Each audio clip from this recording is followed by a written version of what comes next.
Ele entrou algemado na sala de emergência. Tinha o rosto inchado, escoriações nas costas e sangue escorrendo pela lateral do corpo. 2 policiais o acompanhavam, frios, como quem escolta um monstro. Eu estava cansado, no fim do meu turno, e pensei que seria só mais um criminoso tentando se aproveitar da estrutura do hospital para ganhar tempo. Mas aí ele olhou para mim. Não foi um olhar qualquer. Era um pedido silencioso de socorro, daqueles que atravessam qualquer julgamento. E quando abriu a boca, disse algo que eu nunca mais esqueci. Doutor, me ajuda. Eu não fiz nada. Naquele momento, eu hesitei. A dúvida me atravessou como um bisturi. Aquele homem estava fingindo ou falando a verdade? Eu não sabia quem ele era. Mas aprendi naquela noite que ouvir alguém pode ser mais importante do que salvá-lo. Meu nome é Marcos. Sou médico há mais de 20 anos e há pelo menos 15 atuo em pronto-socorro. Não é exatamente o lugar onde um médico envelhece bem. Não pela idade do corpo, mas pela alma. A gente aprende a se anestesiar, a parar de sentir. No começo eu voltava para casa com o rosto de cada paciente na cabeça. Sofria por quem perdia, me emocionava com quem melhorava. Mas o tempo vai criando uma casca, uma defesa. Você começa a se proteger da dor. E junto com isso, começa a se afastar também da empatia. No pronto-socorro, todo mundo chega quebrado. Uns no corpo, outros na alma. Tem gente que grita por dor. Tem gente que finge dor para fugir da cadeia.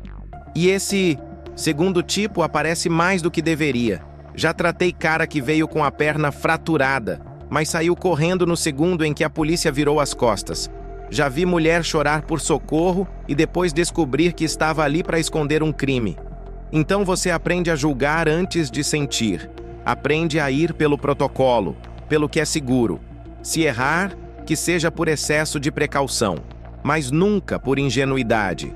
Era uma noite como tantas outras. Chuva forte lá fora, sirenes constantes, o som das macas e dos gritos se misturando no corredor. A sala de emergência estava um caos. Um rapaz esfaqueado, uma criança em convulsão, uma gestante com sangramento, tudo ao mesmo tempo. A adrenalina nos mantinha em pé. Já passava da meia-noite quando a recepção me chamou no rádio. Doutor Marcos, a polícia está trazendo um preso ferido.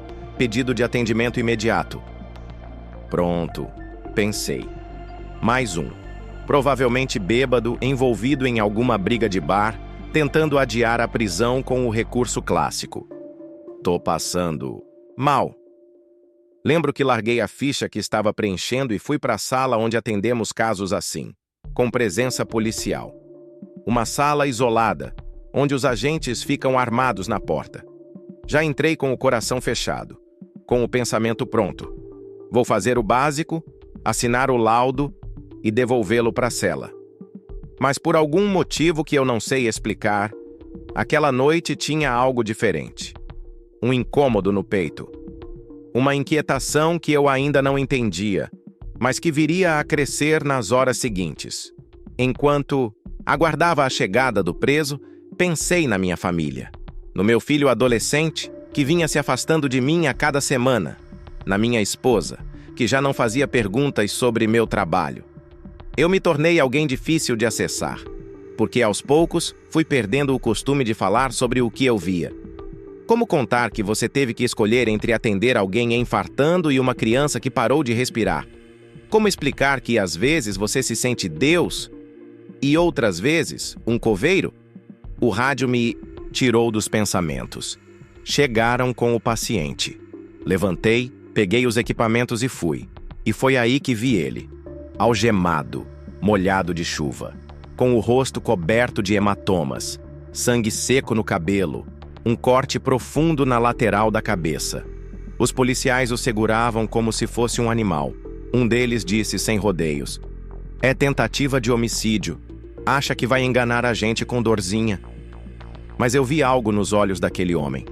Algo que eu não via há muito tempo. Desespero verdadeiro. Um pedido silencioso. Não era arrogância, nem malandragem. Era medo. Por um instante hesitei. Lembrei de todas as vezes que julguei rápido demais. Lembrei das histórias que não tive tempo de ouvir. E então, por impulso ou instinto, decidi ouvir a dele. Foi ali que tudo começou. Assim que ele se sentou na maca, ainda algemado, tentei manter minha postura profissional. Apliquei o protocolo, como sempre. Pressão arterial, avaliação dos reflexos, checagem de pupilas. Mas, conforme me aproximava, percebia que havia algo errado. Não nos ferimentos, mas na narrativa. Um dos policiais, um homem de uns 50 anos, já chegou falando alto, como se quisesse deixar tudo bem claro. Esse aí tentou matar um sujeito, apanhou de volta, ficou manhoso e pediu atendimento. Só tá tentando ganhar tempo. Eu anotei sem comentar, mas algo não batia. Os ferimentos do rapaz, que até aquele momento eu só chamava de paciente algemado, eram profundos demais para serem resultado de uma briga comum. E mais, estavam concentrados nas costas, nas costelas, nos braços, marcas de defesa, não de ataque, o tipo de trauma que se vê em vítimas, não em agressores. A todo momento, o policial dizia: "Não se engane, doutor, ele é bandido, tá te enrolando, vai dizer que é inocente. São todos assim." Mas aí veio o segundo gatilho. Enquanto eu examinava o corte na cabeça dele, pedi que se deitasse com cuidado. E foi nesse momento, olhando direto para mim, com o olho esquerdo quase fechado de tanto inchaço, que ele falou: "Doutor, o senhor é o primeiro que me olha nos olhos desde que tudo aconteceu. Eu só quero que alguém me escute. Eu não fiz nada." Foi como se o tempo parasse por um instante. Eu já tinha ouvido muitos pedidos de ajuda, mas aquele tinha um peso diferente. Não era teatral, era cru, real, quase infantil na entrega. Por um momento lembrei do meu filho. Ele tem a mesma idade desse rapaz. E pensei: e se fosse ele ali? E se estivesse algemado, injustamente acusado, precisando de alguém que acreditasse nele? Nem que fosse só por alguns minutos? Afastei esse pensamento. Voltei ao papel técnico, mas a dúvida já estava plantada. Continuei o exame. A hemorragia interna era uma possibilidade. Pedi tomografia, hemograma completo, avaliação do tórax. O policial revirou os olhos. "Para que tudo isso, doutor? Vai dar aula de medicina agora? Só precisa assinar que ele pode voltar para a delegacia." Mas eu insisti. Algo me dizia que não era hora de ignorar. Pedi que o levassem para os exames, com escolta. Enquanto ele era empurrado na maca, me virei e perguntei: "Qual o nome dele?" Silêncio. O outro policial respondeu sem olhar para mim: "Não importa. Só chama de vagabundo que resolve." Respirei fundo. A indignação subiu no peito. Mas eu sabia que bater de frente ali, naquele momento, não adiantaria. Apenas anotei o que pude e fui acompanhar os exames. No caminho até a radiologia, ele virou o rosto levemente para mim e disse quase num sussurro: "Meu nome é Daniel. Eu só queria voltar para casa. Só isso." E então me contou, entre pausas e dores, que trabalhava como auxiliar de cozinha em um restaurante, que havia terminado o expediente mais cedo porque o patrão o liberou para buscar a filha na casa da ex-mulher, que no caminho viu 2 caras agredindo outro homem num beco, que tentou apartar, e quando a polícia chegou, só ele estava de pé. Me botaram no chão como se eu fosse um monstro, me bateram, me algemaram, não quiseram ouvir nada. Eu ouvi, mas ainda não sabia no que acreditar. Só sabia que minha intuição estava em conflito com a lógica, que o protocolo mandava fazer uma coisa e minha consciência começava a sugerir outra. Enquanto os exames eram feitos, sentei no banco do corredor sentindo um incômodo que eu não sabia nomear. Pela primeira vez em muito tempo, não estava tentando apenas salvar um corpo. Estava tentando entender uma alma. E isso muda tudo. Os exames demoraram mais do que o normal. O hospital estava cheio e a tomografia só funcionava em um único aparelho que já estava sobrecarregado. Enquanto esperávamos, Daniel ficou em uma sala de observação, ainda algemado à maca. Um dos policiais não arredava o pé. O outro circulava pelo hospital como se patrulhasse um território hostil. Eu observava de longe, mas não conseguia ignorar. Quando finalmente chegaram os laudos, confirmei o que temia. Daniel estava com uma hemorragia interna no abdômen. O sangramento era leve, mas real, e potencialmente fatal se não fosse tratado logo. Além disso, a tomografia mostrou 2 costelas fraturadas e o ombro deslocado, provavelmente de quando foi jogado ao chão. Se tivesse sido liberado como queriam, corria risco de morte nas próximas horas. Fui direto ao responsável da ala e determinei a internação imediata. Coloquei meu nome na ficha, assinei a responsabilidade, justifiquei clinicamente cada passo. Era o correto, era o ético, era o humano. Quando voltei até Daniel para informar que ele ficaria internado, ele não esboçou reação. Só deixou uma lágrima escorrer e disse: "Obrigado por me ver como gente." Essa frase ficou gravada em mim. Em meio a tantos exames, pressões e julgamentos, alguém me agradecia apenas por tratá-lo com humanidade. Naquele momento, senti que estava fazendo a coisa certa, que apesar do caos, das ameaças veladas dos policiais, das críticas disfarçadas dos colegas, eu havia conseguido, pelo menos por aquela noite, proteger uma vida. Me lembro de ter saído da sala com uma sensação de vitória discreta, como se tivesse passado por uma prova difícil e vencido. Como se finalmente, depois de tanto tempo anestesiado, tivesse feito algo que valesse a pena contar. Mas essa euforia não duraria muito. No corredor, fui abordado pela coordenadora do plantão. Olhou para os papéis na minha prancheta e perguntou em voz baixa: "Você tem certeza disso, Marcos? Internar um preso sem recomendação formal da autoridade policial pode trazer complicação para o hospital." Expliquei os laudos, mostrei os exames. Mas ela não. Parecia convencida. Não era sobre medicina, era sobre política, sobre imagem, sobre não se meter. Mesmo assim, mantive minha posição. Deixei Daniel em observação, solicitei monitoramento cardíaco, agendei ultrassom para a manhã seguinte. Enquanto isso, a equipe de enfermagem começou a comentar: "O doutor está diferente. Vai ver, se comoveu. Isso vai dar problema." E deu. No meio da madrugada, recebi uma ligação no ramal interno. A recepcionista avisou que 2 investigadores estavam na recepção querendo falar comigo. Desci para atendê-los. Foram diretos: "Doutor, esse rapaz não devia estar aqui. Já era para ter voltado para a delegacia. Esse tipo de demora parece tentativa de encobrir algo. Você tem certeza que isso é só atendimento médico?" Engoli seco. Olhei nos olhos dos 2 e respondi com calma: "Tenho sim. E se ele sair daqui agora, pode morrer." Eles não gostaram. Um deles sorriu de canto e respondeu: "Tudo bem, doutor. Mas só não diga depois que não avisamos." A ameaça era sutil, mas existia. Voltei para a ala mais tenso.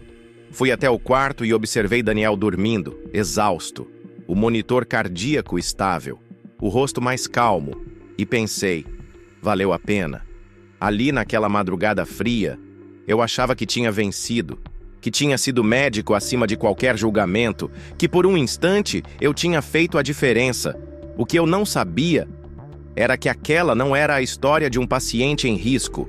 Era a história de um inocente sendo esmagado por um sistema inteiro. E eu estava prestes a descobrir isso da pior forma. A manhã seguinte começou como todas as outras: pressa, café frio e corredores lotados. Mas antes mesmo de revisar os prontuários da noite, recebi uma mensagem no meu celular pessoal. Era de um número desconhecido, sem identificação. Só uma frase: escolha melhor com quem se envolve, não é seu papel. Senti um arrepio na espinha. Não era coincidência, era aviso, era ameaça. Fui até a enfermaria onde Daniel estava. Ele ainda dormia, sedado com a medicação da madrugada. A hemorragia havia estabilizado e o ultrassom mostrava melhora. Tecnicamente, ele estava fora de perigo, mas emocionalmente, era outro cenário. A enfermeira que estava de plantão, Mariana, me puxou de lado. Doutor, eu conheço ele. Trabalha numa cozinha comunitária aqui perto. A ONG que atende moradores de rua. Já vi esse menino servindo comida no frio. É quieto, educado. Não bate com esse perfil de agressor. Aquilo bateu forte. Pedi que ela me dissesse o nome da ONG. Guardei mentalmente. Mais tarde, no meu intervalo, liguei de um telefone externo e pedi para falar com a coordenadora. Ela confirmou tudo. Daniel era voluntário havia quase 2 anos, sem histórico de brigas, ficha limpa, pai de uma menina de 5 anos que ele criava junto com a mãe, mesmo separados. Quando desliguei o telefone, me vi diante de uma parede invisível, porque agora não era mais dúvida, era certeza. E a certeza, às vezes, pesa mais do que a suspeita. Fui até a direção do hospital. Entrei na sala da chefe de plantão com os laudos em mãos e disse que a permanência do paciente era justificada por risco de vida e agora também por indícios de erro policial. Ela me olhou séria, cruzou os braços e disse: Marcos, você quer comprar briga com a polícia? Porque é isso que está fazendo. Não respondi. Só pedi que me deixassem cumprir meu papel. Naquela noite, fui para casa mais tarde. Não conseguia dormir. Pensei na minha carreira, na minha ética e me perguntei: e se eu tivesse deixado ele sair? E se tivesse assinado o laudo de liberação? Seria mais fácil? Mas eu conseguiria me olhar no espelho? No dia seguinte, quando voltei ao hospital, encontrei Daniel diferente. Ele estava acordado, mais alerta. Mas o olhar era o de alguém que tinha desistido. Disse baixinho: Doutor, não adianta. Eles vão dar um jeito. Eu vi o que aconteceu. E acho que eles não querem que eu fale. Pedi que me contasse tudo. E ele contou. Disse que o homem que foi agredido no beco era um morador em situação de rua. Que 2 agressores estavam batendo nele por diversão. Daniel tentou intervir. Gritou. Foi para cima. Mas os homens fugiram. Quando a polícia chegou, viram apenas Daniel, sujo, com o outro caído, e o julgaram imediatamente. Não quiseram ouvir. Só bateram e disseram: pra gente, bandido é tudo igual. A raiva me subiu como um enjoo. Como alguém pode ser esmagado tão fácil pelo sistema? Como é que a justiça pode ser tão cega e tão seletiva? Decidi agir. Entrei em contato com um conhecido meu, promotor de justiça, e contei o que estava acontecendo. Ele me pediu provas, disse que precisava de algo concreto para abrir qualquer tipo de verificação. Foi então que algo inesperado aconteceu. Uma enfermeira, jovem, nova no hospital, me entregou um envelope. Disse que encontrou entre os documentos do Daniel, junto ao crachá do trabalho e alguns papéis molhados. Dentro do envelope, havia um boletim de ocorrência duplicado. Um dos nomes dos supostos agressores batia com uma ficha de entrada em outra delegacia na mesma noite, por tentativa de assalto. Ou seja, os verdadeiros culpados estavam soltos. E Daniel havia sido escolhido para pagar a conta. Segurei aquele papel como se fosse uma arma carregada. Sabia que aquilo mudava tudo. Mas também sabia que, a partir dali, eu não podia voltar atrás. A verdade tinha peso. E o peso, muitas vezes, machuca mais do que a dúvida. Fui até a administração do hospital, pedi para escanear os documentos e guardar cópias em local seguro. Liguei de novo para o promotor e marquei um encontro. E naquele mesmo dia, protocolei uma denúncia junto à ouvidoria da Polícia Civil. Eu sabia o que estava fazendo. E sabia o que isso poderia me custar. Mas naquele momento, só conseguia pensar em uma coisa. E se fosse eu no lugar dele? No fim daquela tarde, recebi uma notificação formal no meu e-mail institucional. Era um comunicado da diretoria médica me convocando para uma reunião urgente no dia seguinte. Nenhuma explicação. Nenhum detalhe. Apenas uma frase seca. Presença obrigatória. Fechei o e-mail e fui até o quarto de Daniel. Ele estava em silêncio, sentado na cama com a cabeça baixa. Havia algo no olhar dele que me incomodava profundamente. Um esvaziamento, como se ele já tivesse aceitado um destino que não era seu. Ele levantou os olhos devagar e me perguntou: "O senhor acredita em Deus, doutor?" Fiquei em silêncio por alguns segundos, pego de surpresa. Não esperava uma pergunta assim naquele momento. "Acredito em algumas coisas que não sei explicar", respondi. "Eu também. Mas depois disso tudo, eu tô em dúvida se Deus acredita em mim." Aquilo me quebrou. Na manhã seguinte, fui à reunião. 4 pessoas na sala. Direção, jurídico, um representante da corregedoria. Foram diretos. "Estamos recebendo pressão da Polícia Civil e da Delegacia Regional sobre sua conduta. Você manteve um preso em internação sem respaldo da autoridade policial, se envolveu além do que compete à função médica e agora está denunciando irregularidades sem provas suficientes." Respirei fundo. Peguei a pasta que levei comigo e coloquei sobre a mesa. Cópias dos laudos, prontuário médico, fotos das lesões, cópia do BO duplicado, o nome dos verdadeiros agressores, a ficha da ONG e um parecer escrito por uma psicóloga do hospital que atestava o estado emocional do paciente. Está tudo aí. A decisão de mantê-lo foi clínica. A denúncia que fiz não é acusação, é solicitação de apuração, e os documentos falam por si. Eles se entreolharam. Não disseram nada por um momento, só anotaram. E no fim, a diretora me olhou e disse: "Você sabe que isso vai ter repercussão, né?"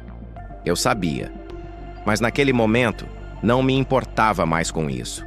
Naquela mesma noite, Daniel foi chamado para depor novamente. Um defensor público assumiu o caso e pediu nova análise do processo. Graças aos documentos que entreguei, a investigação foi reaberta. Mas o que deveria ser alívio virou dor. Quando voltei ao hospital, encontrei Daniel em crise de ansiedade. Chorava em silêncio. O corpo tremia. Eles vieram me buscar como se eu fosse um lixo. Me empurraram no corredor. Me chamaram de médico boy, que passou a mão na minha cabeça. Eu só queria ir para casa. Não consegui responder. E no dia seguinte ele foi transferido. A polícia determinou que ele deveria retornar à custódia mesmo sob protesto médico. Foi levado pela manhã, algemado, com uniforme hospitalar, ainda com os curativos no corpo. Horas depois, recebi uma ligação do defensor. "Conseguimos um habeas corpus provisório. A juíza analisou os documentos e determinou soltura imediata. Ele vai responder em liberdade, mas foi tarde demais." Daniel havia sido levado para uma cela comum. Lá dentro foi espancado. Um corte profundo na cabeça precisou de 5 pontos. O ombro, aquele que eu tinha reduzido com tanto cuidado, foi deslocado novamente. Quando o trouxeram de volta ao hospital para novo atendimento, ele já não falava. Apenas ficava parado, encarando o teto. Passei a madrugada ao lado dele. Vi quando as lágrimas escorriam, mesmo com os olhos imóveis. Era como se ele dissesse: "O sistema venceu, doutor. A verdade não me protegeu." E ele tinha razão. A verdade havia chegado, mas tarde demais para impedir a ferida mais profunda de todas, a da dignidade. Fiquei muitos dias pensando em Daniel, mais do que em qualquer paciente que tratei nos últimos anos. Talvez porque ele não precisasse só de tratamento. Ele precisava ser acreditado. E isso, infelizmente, não é algo que a medicina ensina. A medicina me ensinou a ouvir batimentos, a ler exames, a identificar sinais de falência orgânica, mas Daniel me mostrou outra coisa, que às vezes a parte do ser humano que mais precisa de cuidado é justamente a que a gente não vê, o que ele carrega por dentro. Eu sempre fui um médico técnico, racional, um profissional focado em resolver, mas depois daquela noite, percebi que salvar uma vida nem sempre é fazer um procedimento, aplicar um remédio ou impedir uma hemorragia. Às vezes, salvar alguém é ouvir, é sustentar o olhar, é segurar a mão de alguém que o mundo inteiro está empurrando para o abismo. Daniel era inocente. Isso ficou claro, mas foi julgado, condenado e ferido antes mesmo de ter chance de dizer uma palavra. E a verdade é que isso acontece todos os dias.